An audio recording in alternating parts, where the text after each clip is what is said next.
Yo guys, Leggy Games here and welcome to a new video. So if you guys haven't seen, a video has emerged tonight from H3H3. It's about Keemstar. As you guys probably know, Keemstar is not exactly got the best history on YouTube, made loads of mistakes. We'll get into that in a minute, but let's just get into what they both had to say on Twitter. So as soon as the video was released, Keemstar came out and said, "Fuck Ethan Klein, I will be responding, two-part response, part 1 etiquette tomorrow. I will do a video on the responses as soon as they come out." But yeah, that's coming out tomorrow. So Ethan responded to the first tweet saying, hopefully it's with a retraction and an apology. I don't really know what he can say apart from apology, really. Like, if he tries and goes against it too much, I mean, obviously he will try and go against it a little bit, but I feel like if he goes against it too much, it will just go against him.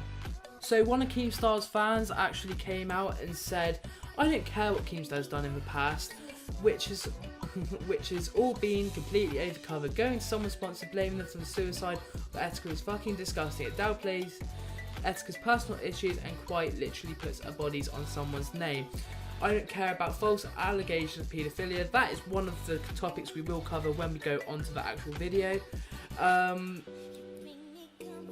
Of paedophilia or felonies, doxing, swatting, belittling, mental illness, but Ethan has gone too far making fun of G-Full.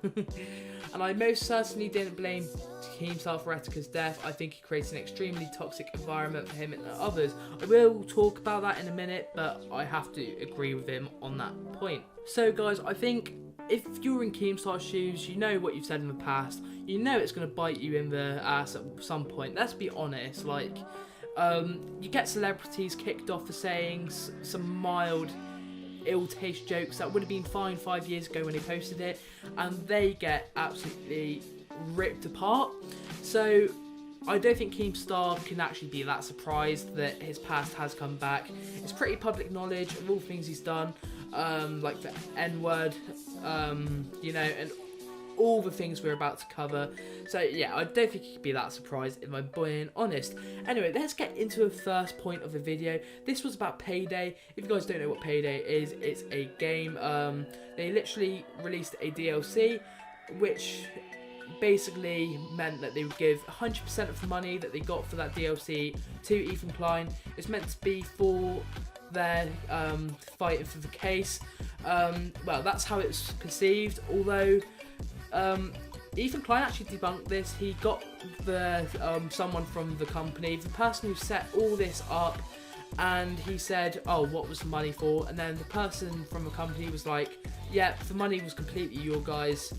So yeah, he debunked that one, and that's the one thing which Keemstar proper went for him for in the past with tweets, etc.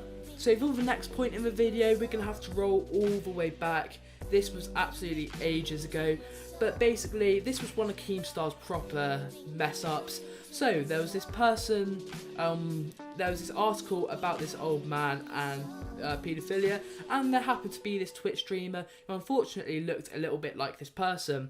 So Keemstar went ahead, posted a story, and he said this guy is definitely the guy that was in the article that they said was a paedophile. So everyone went on his Twitch streams, said horrible things to this person, and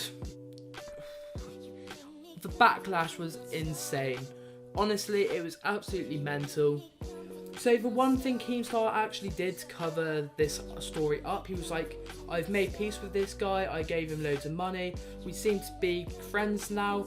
Although a year and a half later, this is where something big happened that Ethan Klein really touched on in his video. Basically, the person was like, "I still get hate comments to this day, and I have to blame that on Keemstar," which is fair enough. But Keemstar came back and absolutely had a go at him. He was like, "Sorry, I won't say anything about Keemstar ever again." So yeah, that happened. Also, as I said about the N-word, Ethan Klein proper went in on the racist comments Keemstar has done in the past, without even mentioning the main one, which is the N-word.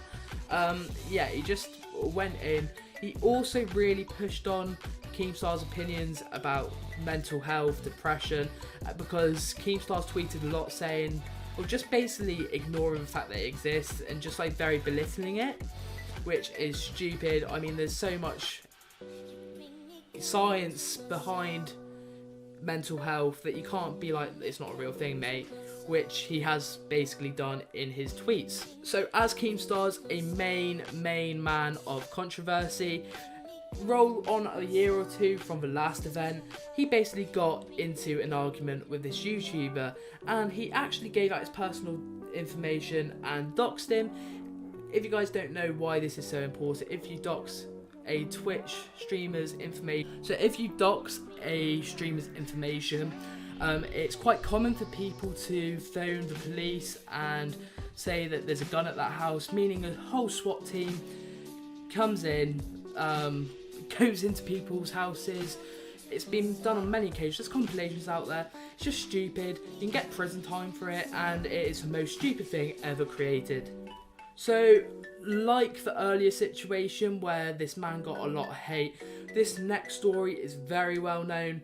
It's a Basher story. Basher actually has a YouTube channel back up, and he said that he's starting to rebuild it, but you can still tell that he's an absolutely broken man. Honestly, it's quite sad. But go and give him support. He is streaming. He's loving it, I think, like doing these streams, but he's quit YouTube. And all of this is because he went off the rails a little bit, and you have to put a blame on this onto Keemstar, in my opinion.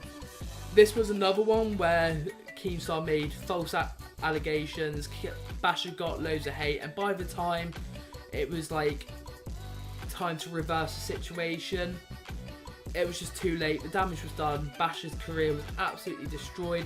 I believe the girlfriend he had at the time has left him now. So yeah, he was absolutely destroyed from that.